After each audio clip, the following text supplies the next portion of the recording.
ఉంటాను. నా దేశం పట్ల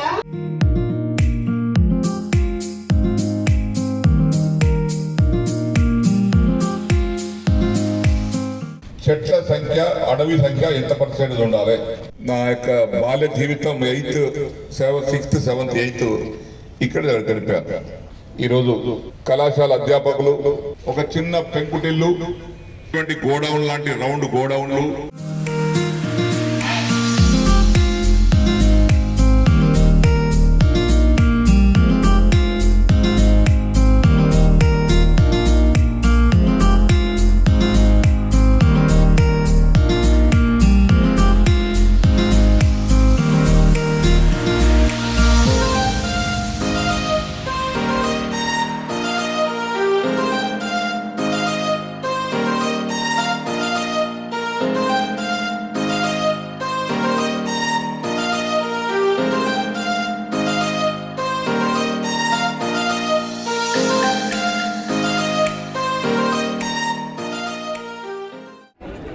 తెలంగాణ రాష్ట్ర భౌగోళిక విస్తీర్ణం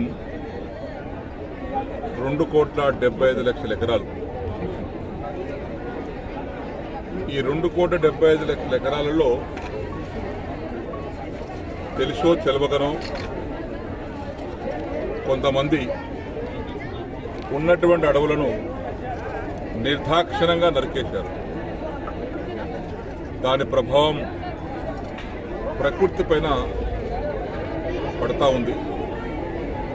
ఈ ప్రకృతిని మనకు అనుకూలంగా చేసుకోవాలి, మంచి వర్షాలు పడాలి, మంచి పంటలు పండాలి అనుకుంటే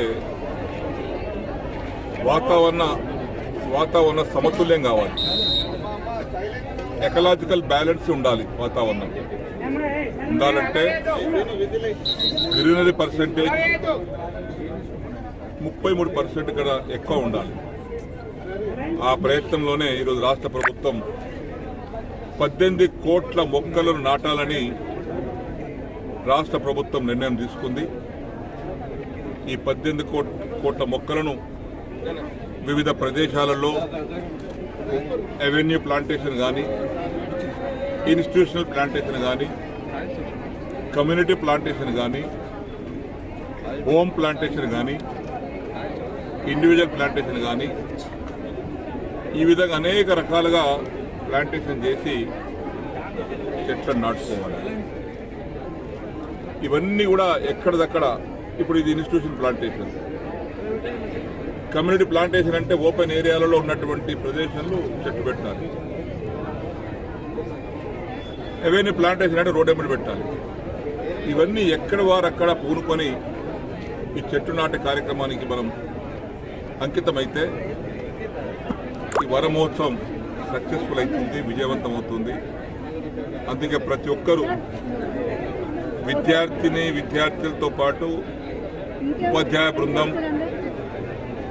అధికార బృందం, రాజకీయ నాయకులు, స్వచ్ఛంద సంస్థ ప్రతినిధులు ఎవరు మినహాయించకుండా ప్రతి ఒక్కరూ ఈ వన మహోత్సవ కార్యక్రమంలో పాల్గొన్నట్లయితే దేశంలో, రాష్ట్రంలో వాతావరణాన్ని సమతుల్యాన్ని తీసుకొస్తే మనకు వాతావరణం మనకు అనుకూలంగా సహకరిస్తుంది.